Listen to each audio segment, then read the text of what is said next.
శ్రీ గురుభ్యో నమః. లలితా సహస్రనామంలో అమ్మవారి నామము కూర్మపృష్ఠ జైష్ణు ప్రపదాన్విత. ఓం కూర్మపృష్ఠ జైష్ణు ప్రపదాన్వితాయే నమః. తల్లి యొక్క పాదాల వంపే తాబేటి చిప్ప కంటే చాలా అందంగా వంపు తిరిగింది.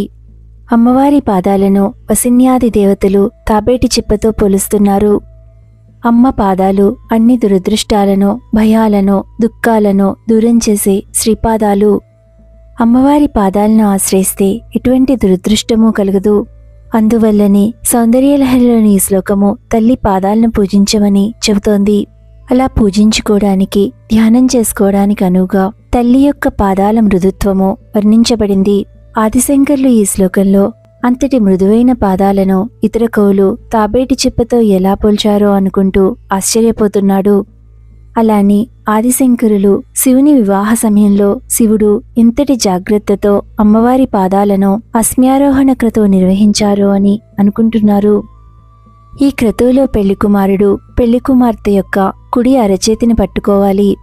తన ఎడమ చేతితో ఆమె కుడిపాదాన్ని ఎత్తి బొటనవేలిని రాయిపై ఉంచాలి. అలా చేసిన తరువాత వారిరువురూ కలిసి అగ్నికి నైవేద్యాన్ని సమర్పించాలి. ఇలా అగ్నికి నైవేద్యం సమర్పించిన తరువాత కాలికి మెట్టెలు తొడగాలి. ఈ క్రతువులో చెప్పే మంత్రంలో ఇలా అడుగుతారు: కష్ట సమయంలో నీ మనస్సును ఈ రాయిలా బలంగా ఉంచు. ఇదే మాటను మంత్రంలో చెబుతారు. ఈ శ్లోకాన్ని పారాయణం చేస్తే ప్రతి ఒక్క శత్రువుపైన విజయం లభిస్తుంది. భక్తునికి గొప్ప కీర్తి కలుగుతుంది. ఆలోచనా శక్తి, సృజనాత్మక శక్తి మెరుగవుతుంది. ఎవరైనా అడ్డుకోవాలని ప్రయత్నిస్తే అటువంటి వ్యక్తులను, వారి శక్తులను నియంత్రిస్తుంది. వండిన అన్నము, బెల్లము, పచ్చి చక్కెర, అరటి పండ్లను అమ్మవారికి నైవేద్యంగా సమర్పించాలి. తాబేలు తన చిప్పలో తన అవయవభాగాలన్నింటినీ దాచుకున్నట్టుగా యోగి తన బలమైన మనస్సుతో ఇంద్రియ బాధలన్నింటినీ నివారిస్తాడు. సౌందర్యలహరిలోని 88వ శ్లోకం యొక్క అర్థాన్ని తెలుసుకోండి. తల్లి, నీ పాదాలు చాలా గొప్పవి, అన్ని దురదృష్టాలను తొలగిస్తాయి. కవులు నీ పాదాలను తాబేటి చిప్పతో ఎందుకు పోల్చారో నాకు అర్థం కావటం లేదు.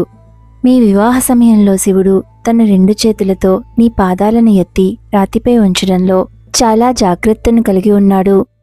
పదంతే కీర్తీనాం ప్రప్రథమ పదం దేవి విపదాం కథం నీతం సద్భిః కఠిన కమఠీకర్పరతులాం కథం వా బాహుభ్యాముపయమన కాలే పురభిధా యదాదాయన్యస్తం దృశదిదయమానేన మనసా.